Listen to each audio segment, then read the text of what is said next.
The first chapter which I'm going to take up for today is, we have already done till here, that is the thief story. yahan tak hum log kar chuke the in the last class, right?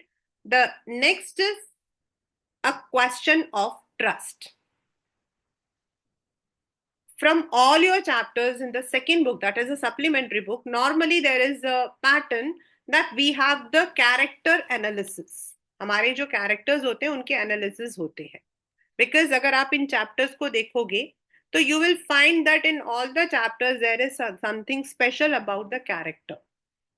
Second, the theme.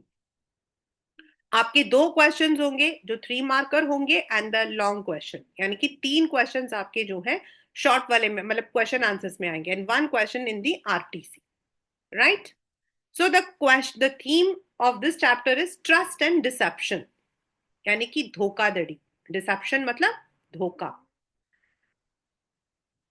This is, और कई बार क्या होता है, एक हम हिंदी में बोलते हैं चोर चोर मोसेरे भाई. मतलब normally it is said that even among the dishonest people they have some honesty, but yahan par that was not there. That is why the theme is deception.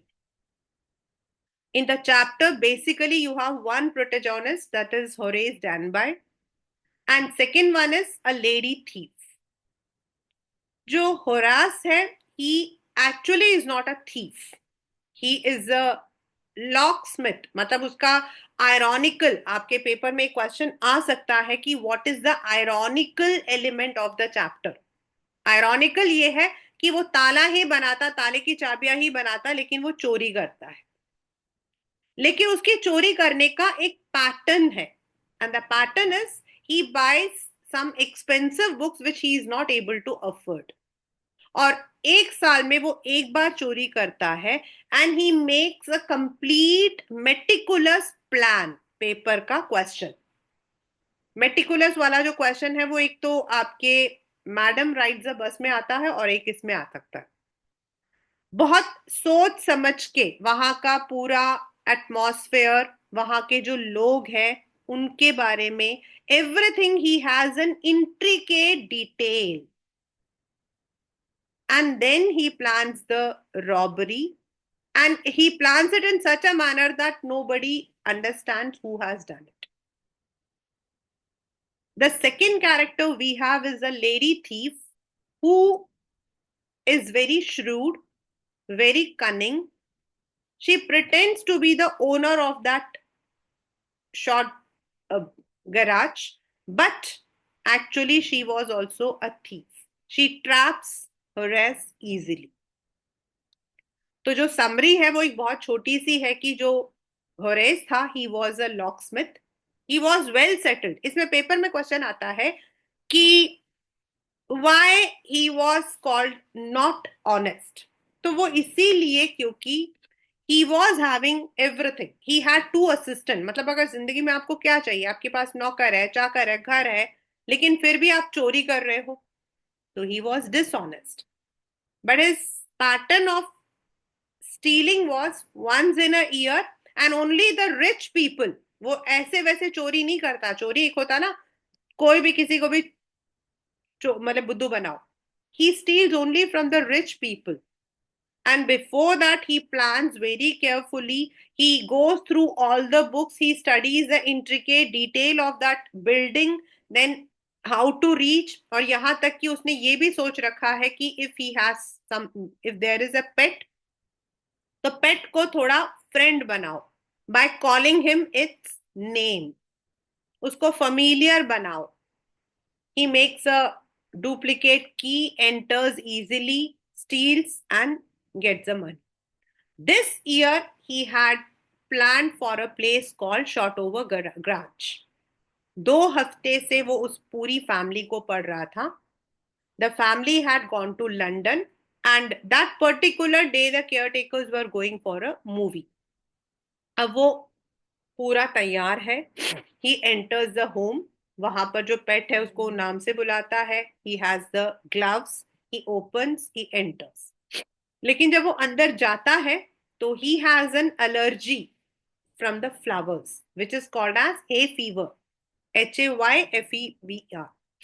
और तभी वहां एक औरत वहां आती है, अ वुमन कम्स, एंड वो उससे पूछती है whether it is a seasonal allergy और क्रॉनिक, मतलब लॉन्ग। तो उसके मुंह से निकल जाता है कि it was a hay fever, और बाद में उसको रियलाइज होता है कि who is that women. That women comes down and she pretends as if she is the owner. वो इतने आराम से बाहर आती है, नीचे आती है, as if she knows everything. Then she opens the drawer, she takes up the things out, और वो जो पेट होता है, it plays with the women. ये सारी जो चीजें होती हैं, this all creates the situation कि होरेस जो है वो इस बात पर यकीन करता है, he is convince that this women is owner of this house. बच्चे पेपर के क्वेश्चंस हैं ये, इसलिए यहाँ पर मैं ये फोकस कर रही हूँ। उसको कैसे कन्विंस होता है, क्योंकि वो तो लड़की, वो लेडी ऐसे बिहेव करती है, and she knows everything about the place. उसको पता है कहाँ सिगार रखा है, कहाँ पर है, वो डॉग भी ऐसे बिहेव करता है। Then she threatens him that she would hand over him to the police। तो वो कहता है कि she would not do, but वो कहती है आई बी हैंड ओवर। तो there is a deal between them. That women informs him that she had actually forgotten the password of the locker and her jewels were kept in that, and उसके जो husband थे, he had specifically told her to keep it in the bank but she had forgotten, and now she was in a trouble, क्योंकि अगर वो अपने husband को बताएगी तो उसके husband कहेंगे why did not you keep it in the locker। अब इसकी सारी बातों को जो है, होरेस जो है, he believes and he makes a mistake। एक बार पेपर में आया था, मतलब एक होता है एक question, that every thief makes a mistake. हर चोर जो है वो जरूर एक मिस्टेक करता है, और वो मिस्टेक होता है कि ही ओपन्स हिज ग्लव्स। वो अपने ग्लव्स को जो है ओपन करता है, and he opens a key. अब this is where he is trapped. Though he opens the key, hands over the jewels to the lady, and he is very happy कि वो जो है, he has made the deal and he was not caught। But 2 days later, वही fingerprints जो है उसके लिए, that becomes his enemy, he is caught। And the police says that the owner of the house had complained। अब ये बेचारा जो है, he thinks that the owner was that lady, वो सुंदर सी जो लेडी थी, but the owner is actually an old woman with all grey hair। पूरे बाल उनके सफेद, और वो इनको देखकर बहुत गुस्सा भी होती है। And as a punishment he has to serve in the library। Now here it is, the question comes कि why उसका जो punishment था इतना कम था। मतलब he was in the prison, but he was given the charge of the library because he had not stolen for money, he had not stolen as a robber, but वो उसकी एक गलत आदत थी, that was his wrong habit which had put him into the trouble। So that is the chapter, a question of trust। अब question आता है कि what is the meaning of question of trust? Can we trust everyone? So as we said that even there is honesty among the thieves। Normally कहा जाता है, हिंदी में भी हम बोलते हैं चोर चोर मुसैरा भाई। But when we trust, we need to take double caution. अब उसकी सबसे बड़ी जो गलती थी, पेपर में जो क्वेश्चन आता है, वो ये था कि he had come into the words of the woman and he had taken off the gloves which had made him caught। अगर वो नहीं होता तो शायद वो नहीं पकड़ा जाता। Right? So this is the first chapter, a question of trust। The second chapter which I'm going to take today is your book, the name of your book, that is Footprints Without Feet। Since first flight का जो आपका chapters है, that's the first flight and black aeroplane, it is also based on the book, उसी के book आपका उसी के name पर है। Similarly this is the chapter जिसके ऊपर आपकी जो ये बुक का नाम है, footprints without feet. It's a very significant chapter. And ये चैप्टर और आपका जो नेक्स्ट चैप्टर है, दोनों आपके लिए इंपॉर्टेंट है because they are interconnected. The chapter is science and its consequences, how science can be disastrous. Science देखिए, आज हम लोग कहते हैं, if you have yesterday if you have seen the tableau, India has stepped into so many new innovations. We can use science for building technology, using the technology for our purpose. Now let me come to the modern science. Right now आप लोगों ने सबने देखा होगा that there is one word which is what we call as artificial intelligence, and in some schools it is also a subject. I know that. Now artificial intelligence क्या है? It's artificially created intelligence. But if you see, there are positive and negative effects of the same. मैं खुद use करती हूँ AI को. I have learn certain AI learning tools, मैंने learn किए हैं. But if you are using it in the right manner, आप अपने काम के लिए यूज कर रहे हो, इट्स गुड, इट्स गुड. लेकिन अगर आप उसको गलत काम के लिए यूज कर रहे हो, लाइक आजकल वो फेक वीडियोस आ रही हैं, फेक वीडियोस, उसके अंदर there are so many things which they create. One day I saw, एक यूट्यूब में मैंने एक वीडियो देखा, बिकॉज मैं पोस्ट करती हूँ तो यूट्यूब तो मैं मतलब वो करती हूँ, द मतलब अच्छी भली जो एक्ट्रेस है उनकी डेथ दिखा रखी, एंड दैट टू बिल्कुल रियलिस्टिक. उसकी डेड बॉडी, उसकी मदर की रोती हुई शक्ल. This is where you are using it for the wrong way. Deep fake आप लोगों ने सुना होगा. आप लोगों ने अपनी तस्वीर किसी सोशल मीडिया में डाली, उसको मिसयूज करके उसके साथ में कोई गलत तरीके की फोटोज डालकर they misuse it. This is where science is both generous as well as disastrous. अगर आप साइंस को यूज करना चाहते हो for productivity, it's up to you. Now all the teachers are being told कि आपको जो है एआई जनरेटेड टूल्स यूज करने हैं. डॉक्टर्स यूज कर रहे हैं, engineers यूज कर रहे हैं. But even in the daily sense, we are told that you should also use it. But if we are using it in the wrong way, then it is going to create ruckus. Right? This is the main theme of this chapter, footprints without feet. It's a simple single excerpt from the book जो आपका the invisible man है, H.G. Wales का. ये उसमें से एक छोटा सा हिस्सा है. This is about a man called Griffin. आपके पेपर में कई बार आया है, बोर्ड्स में. Griffin was a heartless, lawless but a brilliant scientist. Griffin was a heartless, lawless but brilliant scientist. Explain मतलब आपको उसके ये तीन जो आपके वर्च्यूज है, यानी कि वो उसको क्यों हार्टलेस बोला है, उसको क्यों लॉलेस बोला है और उसको क्यों ब्रिलियंट बोला है, एज अ कैरेक्टर स्केच आपको लिखना है.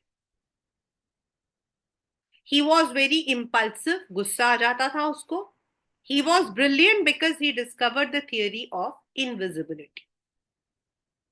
The second character in this chapter is Mrs Hall, जो कि उस होटल, उस इन इन मतलब छोटा सा होटल होता है, उसकी मालकिन है, who used to encounter Griffin she was very talkative and very insensitive also.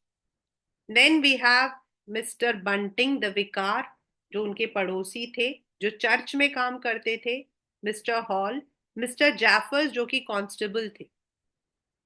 Right? Now the storyline is about the man Griffin, जिसको जो जो जो थियरी ऑफ इनविजिबिलिटी को डिस्कवर करता है. But he is very impulsive. मतलब impulsive मतलब वो किसी चीज के लिए पेशेंटली वेट नहीं कर सकता, उसे गुस्सा आ जाता है. So when he had done this, he had that day he had an argument with his landlord. जिस मकान में वो रहता था उस मकान मालिक के साथ उसका झगड़ा हो गया. एंड देन बिकॉज उसने जो है झगड़ा किया था तो he was very much scared. उसको डर लगता है कि उसका जो लैंडलॉर्ड है अपने बेटों को लेकर आएगा और इसको मारेगा पीटेगा. Therefore, in his impulsive nature, he burns that house. वो अपने घर को जला देता है और वहां से अपना सामान लेकर भाग जाता है. Now, first of all, what he does is he sends his entire luggage to an area called village Iping. अपने Iping. और खुद जो है इनविजिबल हो जाता. अब उसकी प्रॉब्लम क्या थी कि उसने इनविजिबिलिटी की थियरी तो डिस्कवर कर लिया था, लेकिन विजिबल होने की थियरी अभी उसने नहीं किया था. Therefore, it was very difficult for him to keep himself completely covered. और इसीलिए जब वो इनविजिबल हो जाता ना तो उसको समझ आता कि अब उसको विजिबल होना तो उसको आता नहीं है. So he has to wear something. और इसीलिए ही मतलब कि शुरू शुरू में तो he is very happy. He reaches the street. वहां पर वो देखता है कि एक मतलब मार्चिंग जारी होती है. वहां से वो निकलता है and two boys they chase him. उसको वो पीछा करते हैं. अब वो जो दोनों बॉयज होते हैं वो दोनों जो है they are now very much scared and curious कि भाई पैर तो दिखाई दे रहे हैं लेकिन इंसान नहीं दिखाई दे रहा है. तो ये उनसे डर के मारे वहां से भागता हुआ दूसरी जगह पहुंच जाता है. Then he reaches a departmental store. In the departmental store it is already night. तो ही जस्ट गोस और लेजी होता है, कुछ खाता है पीता है और वहां सो जाता है. Then when he wakes up in the morning, it is already morning and the people had come. Departmental store के लोग आ जाते हैं. अब इसको जो है अपने आप को बचाना है तो वहां पर ये मारपीट करता है, अपने कपड़े वपड़े उतारता है तो वो वो इनविजिबल हो जाता है, वहां से भाग जाता है. नेक्स्ट ही रीचेस अ थिएट्रिकल शॉप, जहां वो आपके थिएटर्स वगैरह के जो सामान होते हैं वो मिलते हैं, लाइक मुस्टेचेस, प्रॉप्स वगैरह. वहां जाकर अपने लिए वो सारा सामान लेता है. He keeps a moustache, he takes a goggle, एक बैंडेज लेता है. और अब दोबारा डर के मारे कि कहीं उसको जो मालिक है वो मार ना दे, ही जस्ट किल्स दैट मैन. उनका वहां का सारे पैसे उठाता है, उसको मारता पीटता है एंड वहां से पहुंच जाता है directly to Iping village. Now, in the Iping village, he is looked as suspicious. लोग उसको जो है सस्पिशियस नजर से देखते हैं क्योंकि उसकी पूरी बॉडी में बैंडेज होता है. And he always sits inside his room. वो बाहर नहीं आता है. उसने मिसेस हॉल को बता रखा है that he was a scientist and he had some accident and he was allergic to the light. ये उसने बता रखा. और initially he also give some money to Mrs Hall. तो मिसेस हॉल जो है वो ग्रीड में आकर इसको जगह दे देती है. वो ये नहीं पता करती कौन है क्या है. But the people in the village are very suspicious about him. In the meanwhile some funny incidents happen in the village. पहला, he runs out of money. इसके पैसे खत्म हो जाते हैं तो उसको तो कुछ और आता नहीं होता है. तो what he does is he steals money from the neighbor Vikas house. जो वहां पे नेबर है उनके घर जाकर चोरी करता है. अब आपके पेपर में एक बार ये क्वेश्चन आया है कि describe the robbery at vicar's place. तो विकार के घर में जो है there is some sound, the clinging of coins. Coins की खनखनाहट की आवाज आती है. Vicar and his wife wakes up, वो उठते हैं और वो देखते हैं कि कुछ आवाज तो आ रही है from the study room, but they are not able to find anyone, but they are able to see the money moving. Out of curiosity, they jump over every area and try to find out that person who is stealing, but they don't find anyone. In the morning, in the village, there is a news that Vikar's house has been robbed. अब सबको एक ही इंसान पर शक है और वो है Griffin. The second incident is inside Mrs. Hall's room also, जिस रूम में ये रहता होता है. एक दिन मिसेस हॉल देखती है कि वो रूम खुला हुआ है, वही दिन जिस दिन वो विकार के घर, वो देखती है रूम खुला हुआ है. अब उसको नहीं पता है कि this man is invisible. She enters. जब वो एंटर करती है तो वो देखती है कि जो बेड है वो थोड़ा अलग है. And then she watches that the things are moving on themselves. कपड़े अपने आप उठ रहे हैं. एंड दो वहां पर जो आर्म चेयर रखा था जिस पर उसकी मदर बैठी थी, that is swinging. She becomes hysteric. वो पागल हो जाती है एकदम से. उसको डर लगता है, उसको लगता है that this man has put the spirit in the furniture. और वो डर के मारे वहां से बाहर आती है और दरवाजा तेज बंद होता अपने आप ही. अब इसको समझ नहीं आता कि ये इंसान बाहर कब आता है, अंदर कैसे जाता है. So when the question comes कि who had robbed the house of vicar, everyone blames Griffin. और जब ये उससे पूछती है out of his impulsive nature, वो जो है अपने मतलब कि he just makes a ruckus, वहां के सारी जो चीजें होती है उनको तोड़फोड़ करता है. The constable mister Jaffers is called. उसको बुलाया जाता है, लेकिन ये वहां पर मारपीट करता है, takes out his clothes, becomes invisible and वहां से भाग जाता है. एक क्वेश्चन इस चैप्टर से एक और आया है कि miss Griffin was an eccentric scientist. Eccentric मतलब वो सेल्फिश था, अपने आप में रहता था. So this is the story footprints without feet. छोटे छोटे क्वेश्चन. तो how did he become invisible? आपके बुक में तो यही है कि he had consume some drugs, मतलब in the original book it is not like that. And he had become invisible. Secondly, the theme, science can be destructive and constructive. Mr. Griffin was a lawless man. मतलब वो law को follow नहीं करता था. उसने अपने Mrs hall को नुकसान पहुंचाया, विकार के घर में चोरी की थी, वहां पर जो डिपार्टमेंटल स्टोर है वहां पर उसने चोरी की थी, वहां मारपीट की थी, थिएट्रिकल शॉप में किया था, एंड अपने लैंडलॉर्ड को उसने मारा था. They are all the points that you have to mention in this. ये सारे के सारे पॉइंट्स जाएंगे अगर आपका ये वाला क्वेश्चन 6 मार्क्स में आएगा तो.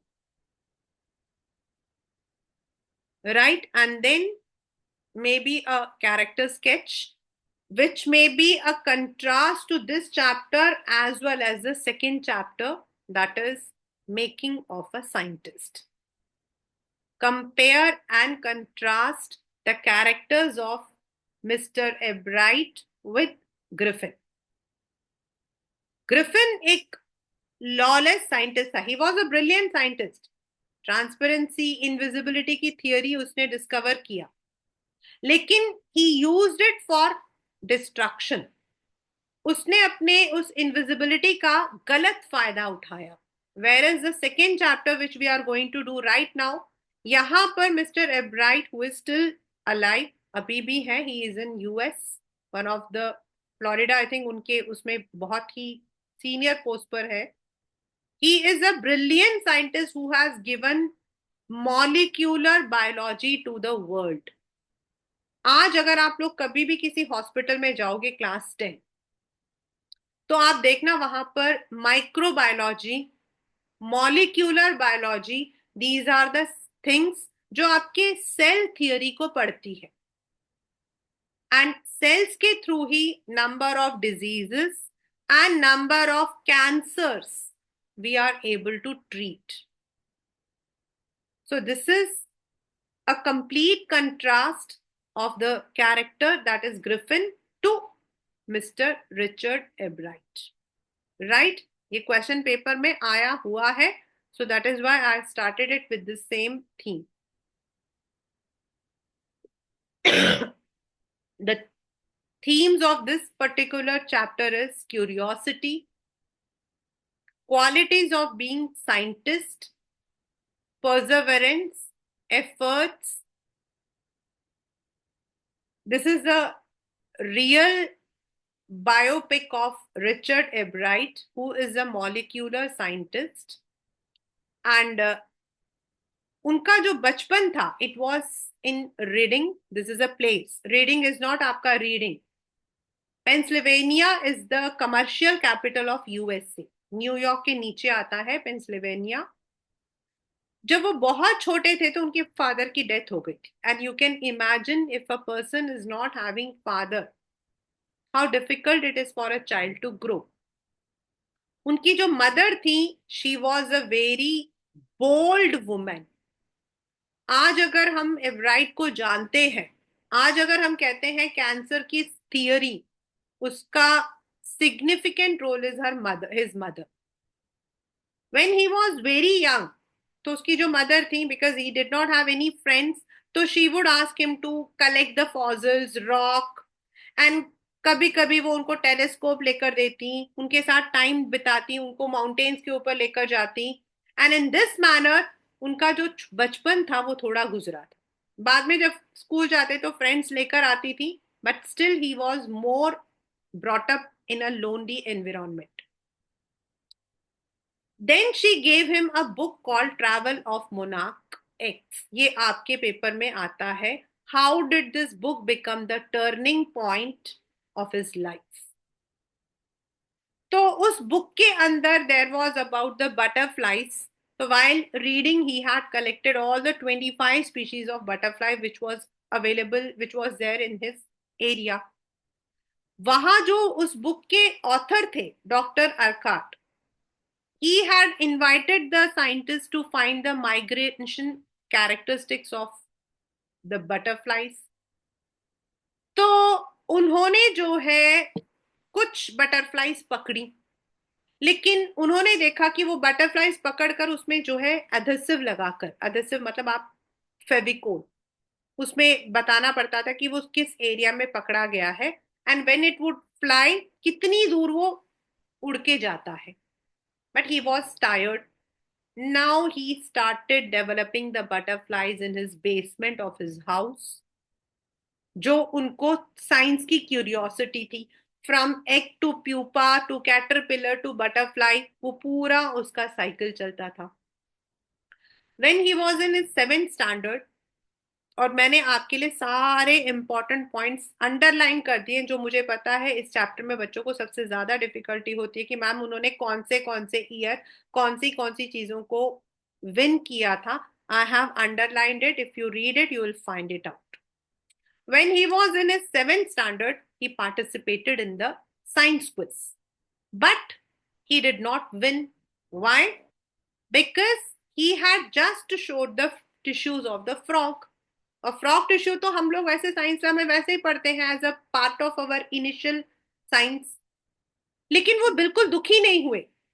Why and what quality does it tell? It tells that he was a perseverant person, जो कभी हार नहीं मानते थे. उन्होंने देखा कि बाकी जो लोग जीत रहे थे, those who had one, they had done something which was original, not the copy and paste. Therefore, in the next year, he discovered that ये जो मोनार्क्स होते हैं बटरफ्लाइज, इनको एक वायरल डिजीज मारती है.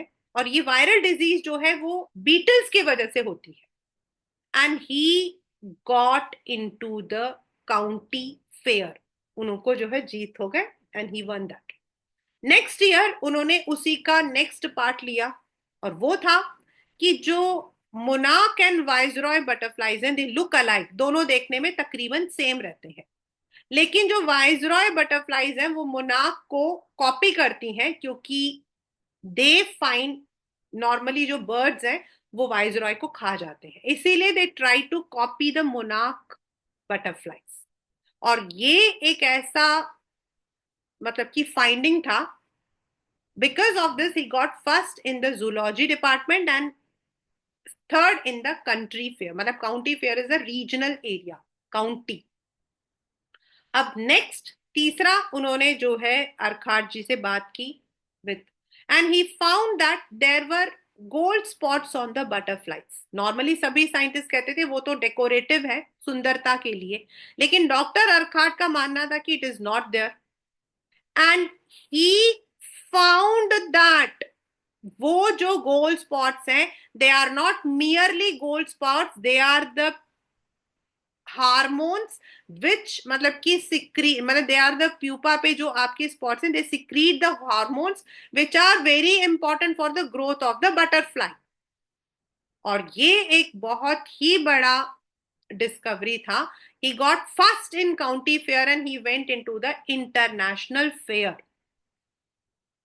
ही वॉज गिवन, उनको जो है चांस मिला था वहां के लेबोरेटरी में भी काम करने का।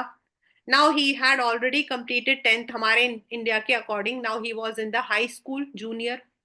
अब उन्होंने आगे एडवांस एक्सपेरिमेंट किया on that and he again one, again he got the chance to work. अब उन्होंने क्या किया, तब तक वो अपने 12th तक पहुंच चुके थे, उन्होंने वो जो विंग्स हैं उनमें से सेल से ग्रो किया और देखा कि वो जो हार्मोन्स सिक्रीट होती हैं उन वो जो गोल्ड स्पॉट्स हैं, they are very important. And इसके बाद he was already in college, he discovered the chemical structure of that hormone, मतलब वो हार्मोन किससे बना हुआ है। हार्मोन आपको पता है, it is made of certain chemical, so what was that structure, and through this he developed the cell life theory। उन्होंने वो जो केमिकल स्ट्रक्चर बनाया था उसका एक्सरे लिया, उन्होंने मॉडल्स बनाए यूजिंग द प्लास्टिक मॉडल्स बनाए मॉलिक्यूल्स के, and presented that they are the DNA which are very important. और इसको उन्होंने एज एन आर्टिकल, डॉक्टर्स की लैंग्वेज में हम पेपर बोलते हैं बेटा, पेपर मतलब ये वाला पेपर नहीं, in the doctors language research को हम पेपर बोलते हैं, मतलब कोई भी हम रिसर्च करते हैं ना उसको हम पेपर बोलते हैं। He wrote this research on cell theory and at the age of 22 he had, उन्होंने पब्लिश किया था it in the national academy of science.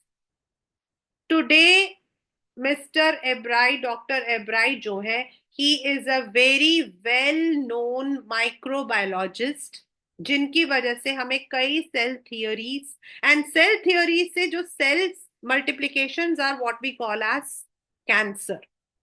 Now cancer can be malign and non मेलाइन, मतलब कि वो एक तो होता है ना कैंसर जिसकी वजह से इंसान की डेथ हो सकती है, और दूसरा होता है जो फैलता नहीं है या जो नुकसान नहीं देता है। तो वो उन्होंने जो है उस चीज को भी किया, and cell theory is one of the base for today's science. और ये सब किया था सिर्फ उनकी छोटी सी क्यूरियोसिटी ऑन दैट बटरफ्लाई। सोचो कि कितना साल, कितने साल लगे उनको, 22 years। तो ये जो आपके लेफ्ट साइड में लिखा बटरफ्लाई के नीचे, these are the qualities, that is he had a driving curiosity, रुकते नहीं थे, dedicated. He did not run after prizes, मुझे प्राइज नहीं मिला मैं रो रहा, मैंने नहीं करना है। He observe the things, plus उनके सोशल साइंस के टीचर का कहना है कि he was a very good debater also, he was a wildlife photographer also, and he used to prepare himself for each and everything whatever he presented. This is why today world knows who is Richard Ebright। तो आपके paper में एक question आता, what are the ingredients of making a scientist, ये जो left में लिखा है ना ये सारा कुछ। सो this is the chapter what we call as making of a scientist। The next chapter which I have planned for today, it's necklace. It is made by me only using my artificial intelligence. It's not a copy and paste. made by me, but I try to make it how it is making. ठीक है. अब the necklace, इसमें से अभी तक जितने भी questions आए थीम से आए हैं. वह किसी में कैरेक्टर से आते हैं, इसमें थीम से ज्यादा आए हैं, क्योंकि इसका जो एक थीम है, that's one of the very prominent for everyone, कि हम लोग जो होते हैं, we fall in what we call as pride, false vanity. Vanity मतलब दिखावट. वैनिटी मीन्स दिखावट. We are we think that if we are, मतलब हमें नॉर्मली हम कैसे जज करते हैं किसी को, if a person is wearing diamonds, a person is very rich. See, rich and happiness are two different coins. They are not even coins of two sides of a coin. दोनों अलग coins हैं. Wealth होना earning, and happiness is your inner state. और आप happy तब भी रह सकते हो जब आप खुश हो, because you have done something. और आप दुखी तब भी रह सकते हो जब आपके पास बहुत सारा वेल्थ हो. See the celebrities today, every second celebrity is getting divorce. अगर वेल्थ खुशी खरीदता तो क्या ऐसा होता? क्या हर बच्चे को अपने माँ बाप से अलग होना पड़ता? Every second celebrity. Wealth can not by happiness. Happiness is your self. Today in the morning I was just, अच्छा सा मौसम भी था, बेटर फील कर रही थी मॉर्निंग में, and I saw my spinach has grown well. I was cutting, then I was feeling that, I told my daughters also, I was feeling that contentment. Wow, मैंने कुछ किया है. तो happiness cannot be counted on money. But हम इंसान, we have the habit of vanity, show off, pride.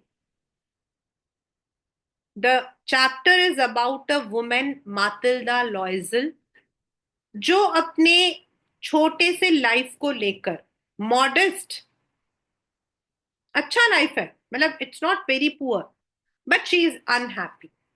The reason, she imagines that she has been born to enjoy the life's riches. उसके जैसे खूबसूरत लड़की को सिर्फ जिंदगी में मजे लेने चाहिए. और मजा क्या है? सिल्वर प्लेट्स में खाना, बड़े बड़े होटल्स में जाकर पार्टी करना, अच्छे अच्छे कपड़े पहनना. For her that is happiness. Her husband is very supportive, but he is a clerk. So he is not able to give all those luxuries to his wife, but yet he is very happy, a jovial person.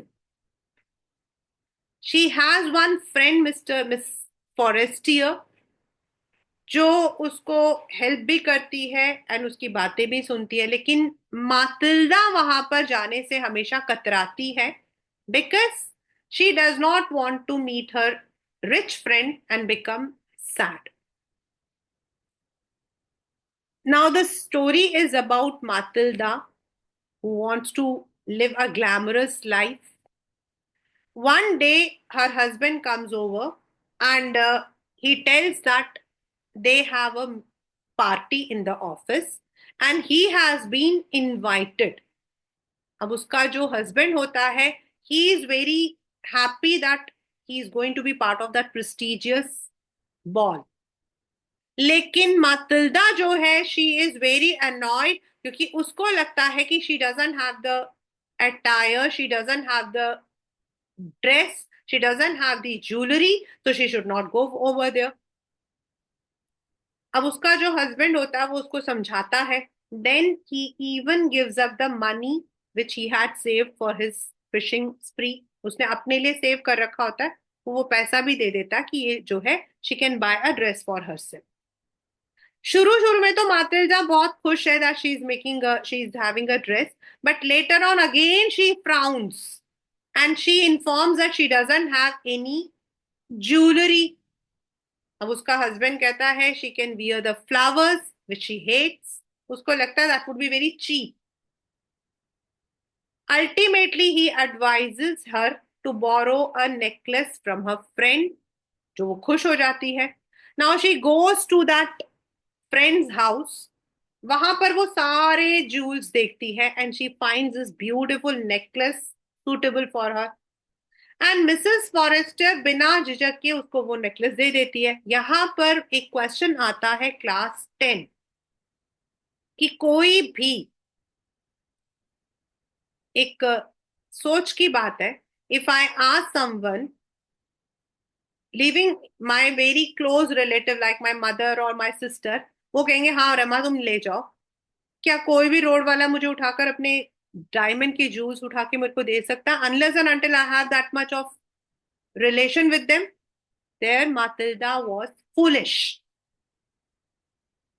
She did not understand that nobody can lend you a necklace which is of pure diamond.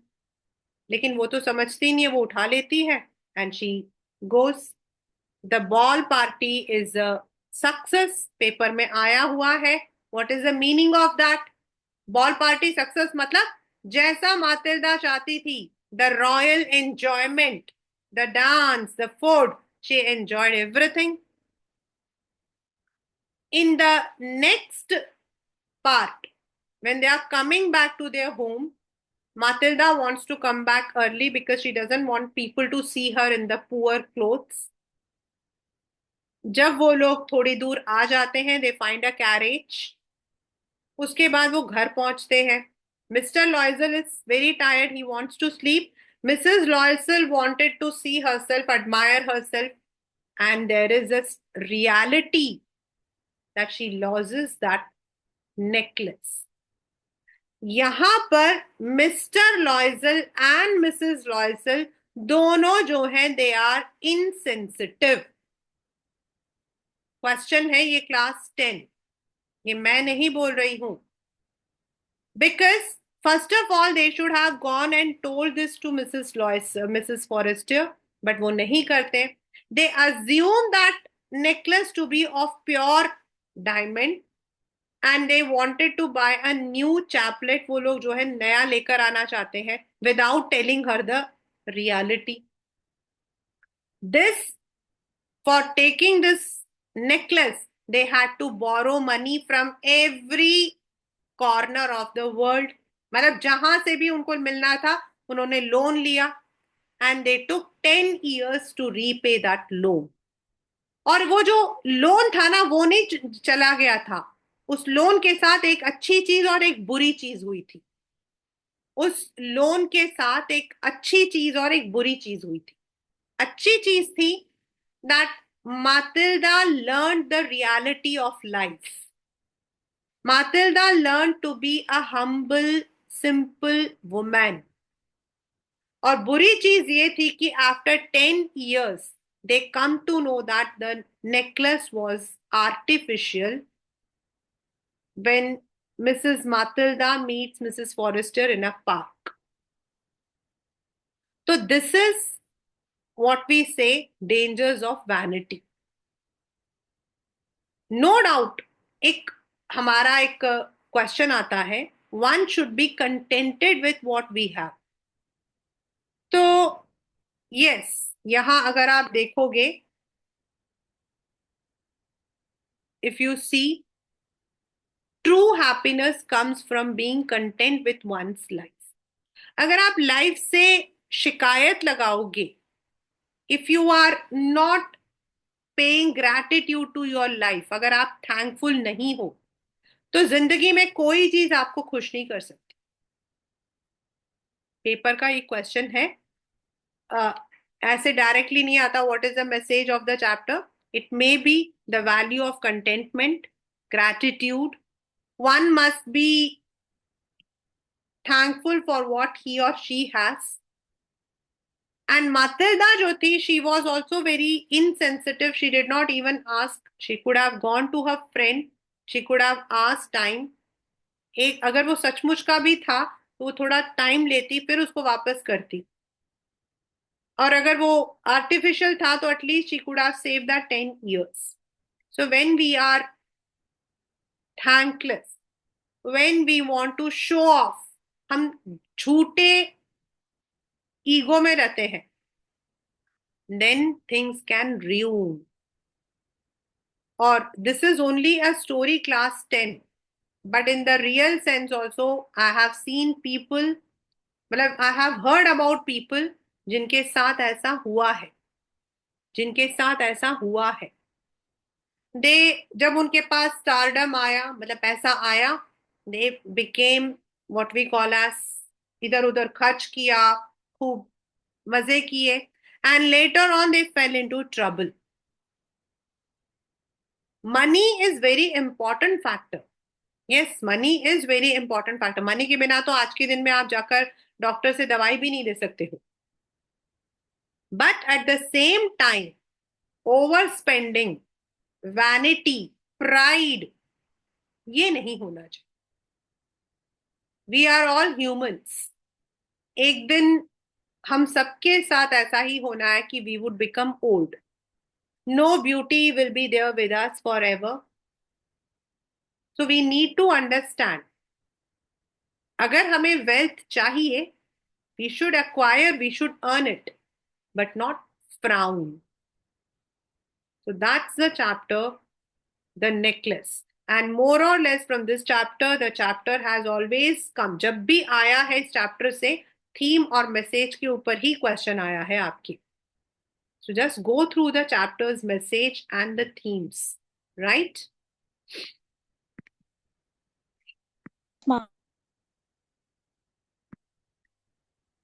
The next chapter which are planned for today is Bholi. You can see in the, जो मैंने बनाया है आपके लिए mind map, उसमें मैंने लिखा हुआ story of self discovery and courage. The theme of course is education, empowerment, role of teachers, the condition of girls in Indian society, मतलब ये सारे इसके थीम्स हैं, right. Bholi as a name suggest is not her real name, उसका नाम था Sulekha. Her name was Sulekha, but she was called as भोली because of her character। मतलब जो भोली है वो उसके कैरेक्टर को, कैरेक्टरिस्टिक्स को बताता है। she was bit fool या simpleton। she could not speak because when she was infant she had fallen off from the cot, जिसकी वजह से she had a brain injury, and then later on she also had smallpox, due to which she had ugly pock marks on her face. Now, being the fourth daughter, अब यहां पर जो daughter है, it's one of the background. India के अंदर daughters के लिए, specifically in the rural areas, they are not given education. तो उसके जो पेरेंट्स थे, they use to ignore her. उसके पहली जो सिस्टर थी, शी वॉज मैरिड, सेकेंड की मैरिज फिक्स हो गई थी, and in this manner one by one her three sisters that got married. Now her parents were worried about her because she was simpleton, she was ugly, they did not know what to do. उसके parents कभी उसका जो है साथ नहीं देते थे। She was not taken care of. Later on, one day, what happens is कि उनके विलेज के अंदर, her father is Nambardar, means accounts जो देखते हैं, तो तहसीलदार आते हैं, मीन्स डिस्ट्रिक्ट के जो वहां के main, and he announces that his father should send his children to school. अब वो फादर जो है, he is unable to answer to tehsildar, so he has a discussion with his wife, जो उसको ये सजेस्ट करती कि भोली से छुटकारा पाते हैं, इसको स्कूल में डाल के आ जाते हैं। This shows that how ignorant we are towards education. हमारे लिए स्कूल जाना जो है वो एक कितना इग्नोरेंट, हमें यही नहीं पता कि what school does for. Now in the school, in the very first, on the very first day, भोली जो है, she is scared. Initially तो उसको लगता है her parents are going to sell her off like the cow, उनके घर में जो लक्ष्मी थी उसके जैसे। लेकिन उसके फादर जो है वो उसको समझाते हैं कि she is going to the school, she is matted, उसके बाल करे जाते हैं, उसको कपड़े दिए जाते हैं, and in this manner she reaches the school. School के अंदर when her teacher asked her name, she is unable to answer. Why? She was underconfident. उसको समझ नहीं आता उसको कैसे जवाब देना है, and she is made fun of. लेकिन उसकी जो टीचर है, she is very patient, she doesn't make fun of the child, she in fact gives her the confidence that she can become like any other person only if she gets herself educated. और भोली से आज तक किसी ने इस तरीके की बात नहीं की थी। Nobody had supported her, her parental attitude had been very indifferent, उसके साथ में कभी वो लोग प्यार से नहीं रहते थे। So when her teacher gives this confidence, she is so happy that she starts learning. लेकिन उसकी जो लर्निंग जर्नी है class 10, that is unknown to everyone. हम में से किसी को नहीं पता उसने क्या देखा था, उसके पेरेंट्स को नहीं पता था वो क्या पढ़ती है, उनको ये पता था वो स्कूल जाती है बस। As in the rural areas the marriages are early, तो उसकी भी शादी तय कर देते हैं उसके parents, but to a very old man, a man who is already married, उसकी पहली वाइफ की डेथ हो चुकी है, ही इज हैविंग चिल्ड्रन, उसके अपने बड़े बड़े बच्चे हैं, लेकिन वो दूसरी शादी करना चाहता है एक बच्ची से। And the parents are also not ashamed to get her married to such a person. उनको लगता है कि वो आदमी जो है बिना दहेज के शादी कर रहा है। This shows the curse of dowry in our society, that is a burden on the women. क्योंकि लड़की को हमेशा ये बात सिखाई जाती है कि बेटा तुम्हें पढ़ाएंगे लिखाएंगे तो तुम्हारे लिए हम दहेज कहां से लाएंगे। पेपर में क्वेश्चन आता है बच्चे, it's not from my side, this a paper's question, dowry which is a curse. And to be honest, shamelessly हम देते भी हैं और हम लेते भी। पढ़ने के लिए हम चाहे कितना भी लिख लें, आईएएस के एग्जाम के अंदर 600 वर्ड्स का या 1000 वर्ड्स के बच्चे लेट ऐसे लिखते हैं, लेकिन वही आईएएस ऑफिसर्स बाद में खुले आम डाउरी मांगते।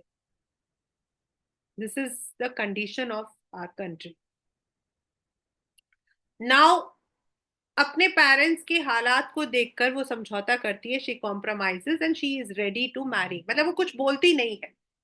On the day of her marriage, the family is very happy to see that the barat was too elaborate. उन्होंने तो कभी सोचा नहीं था कि उनकी उस पॉक मार्क जो कि हकलाती थी, stammering girl, she is going to receive such a reception on her marriage. The entire village, her sister, everyone is envious, सब जल रहे हैं। एंड सम वुमेन, कोई औरत जो है जानबूझकर टेक्स द व्हील, उसके सर से घूंघट हटा देती है। And the man, when he sees Vishambar Das, she has pock marks, he refuses to marry. क्योंकि उसे पता है कि अब फादर जो है he is helpless, और वो उस फादर को धमकाता है that if he wants his daughter to be married, he should give the dowry. अब फादर के पास और कोई रास्ता नहीं है, क्योंकि किसी लड़की की बारात अगर वापस जाती है, specifically in the olden times, it was considered a very great कर्ज, बहुत ही बड़ा कर्ज माना जाता था। और इसीलिए उसके फादर जो है वो बेचारे अपनी पगड़ी लेकर उसके हाथ में दे देते, and he agrees to give the dowry. Here is the transformed Bholi, यहां आता है Bholi as a symbol of change. अचानक से भोली बोल पड़ती है, और वो भी बिना स्टैमरिंग, बिना हकलाए। वो कहती है I will not marry this greedy man. Villagers make fun of her, village के जो लोग होते हैं वो इसका मजाक उड़ाते हैं, वो कहते हैं देखो कितनी बदतमीज है, हमने तो सोचा था ये तो मतलब कि बहुत भोली भाली है। वो कहते हैं हाँ, जो आपकी कहना मानेगी, but I will not. Now the father is puzzled what to do. वो कहता है कि अब तुम्हारे से शादी कौन करेगा, तो वो कहती है it's okay, If I'm not getting married, it is okay. I'll serve you in your old age and I'll teach in the same school. Because उसकी टीचर ने उसकी जिंदगी चेंज की थी, अब वो चाहती थी कि उस तरीके से she is also contributing to the society. So this is the journey, the story of Bholi. आपके पेपर के अंदर if you see Bholi as a symbol of change, role of family support, education's importance, importance of teachers, these are all the very important themes from this particular story Bholi.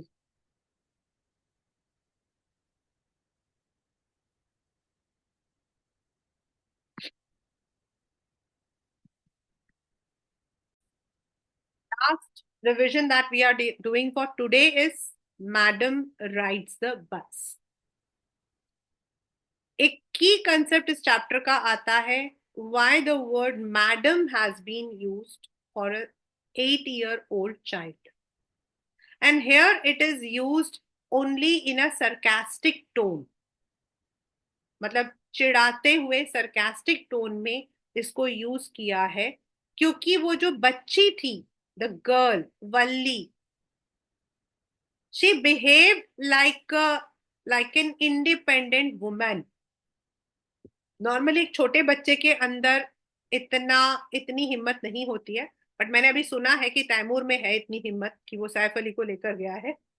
I don't know, I was not this much of, I was very curious, but I don't know whether I was this much of इतनी मतलब की हिम्मत होती थी.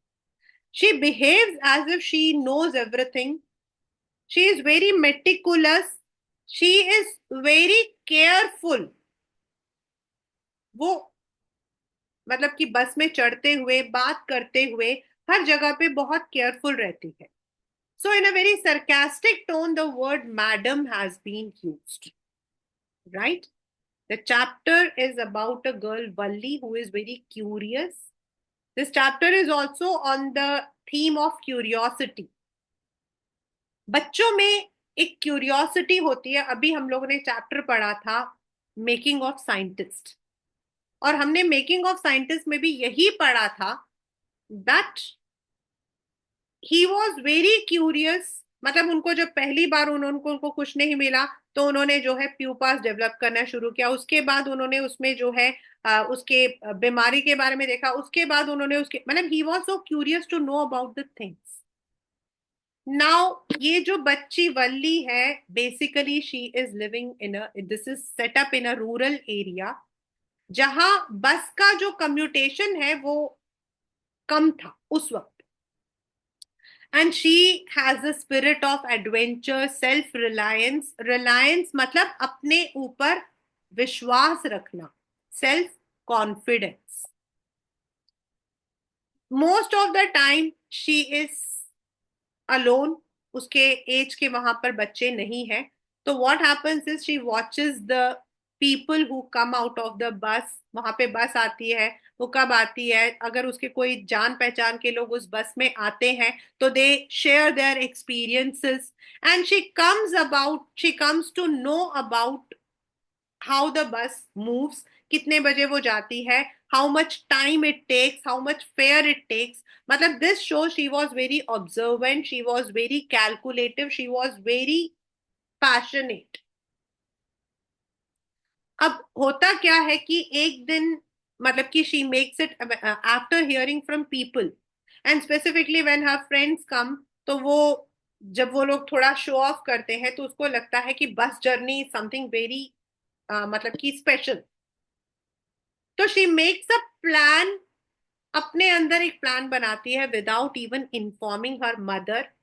She makes a plan that when her mother takes nap in the afternoon, जब दोपहर को मम्मा सोती हैं, उस वक्त में she would take up the time.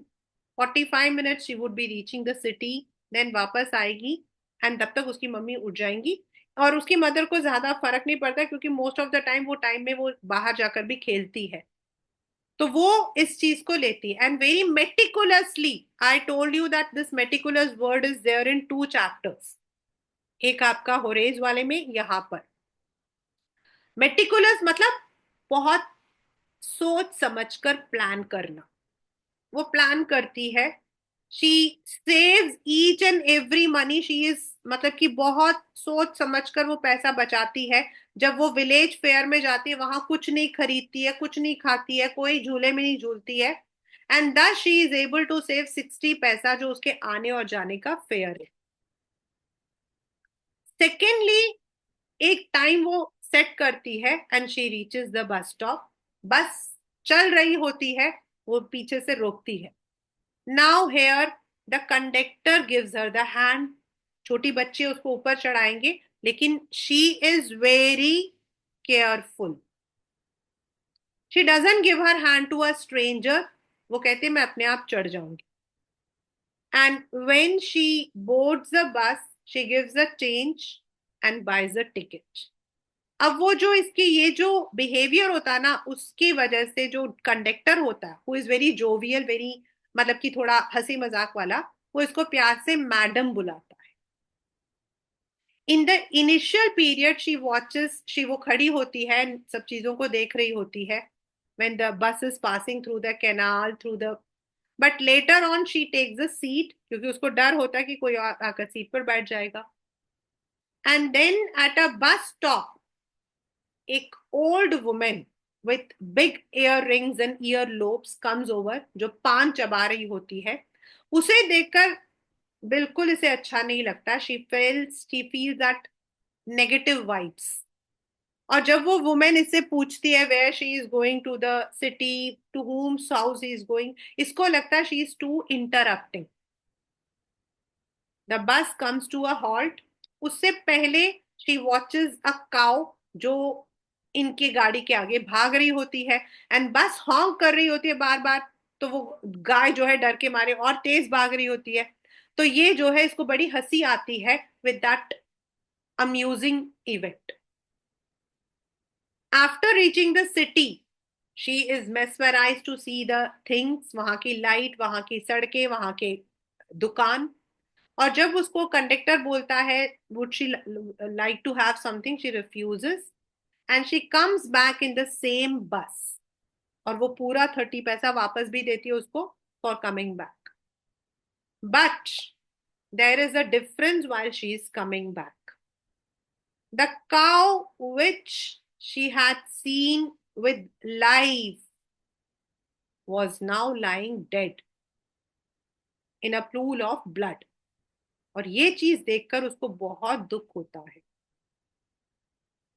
She loses the interest and when she gets out, जब वो नीचे उतरती है, gets out, she politely thank the conductor, मतलब कि उसको थैंक्स कहती है, और कंडक्टर भी उसे कहता है फिर से आना पूरे पैसे लेकर। Then she reaches back her home, जहां उसकी मदर और उसकी आंट जो है वो बातें कर रहे हैं, they are talking about things which are unknown. And she interrupt and say yes there are so many things which are unknown. उसके जो टी मतलब कि जो मदर और आंट है, उसका मजाक उड़ाते हैं कि देखो जरा बड़े अम्माओं की तरह बात करती है। Basically she is talking about the death, she is talking about her journey which was unknown to her family. So that is the story. Madam rides a bus. Here, she wanted to be self reliant. She did not want the help of her mother. She wanted to go for the journey solo. She wanted to explore. एक पहले भी मैं आपको बता चुकी हूँ, एक question पहले आया हुआ है, that was it correct on her part?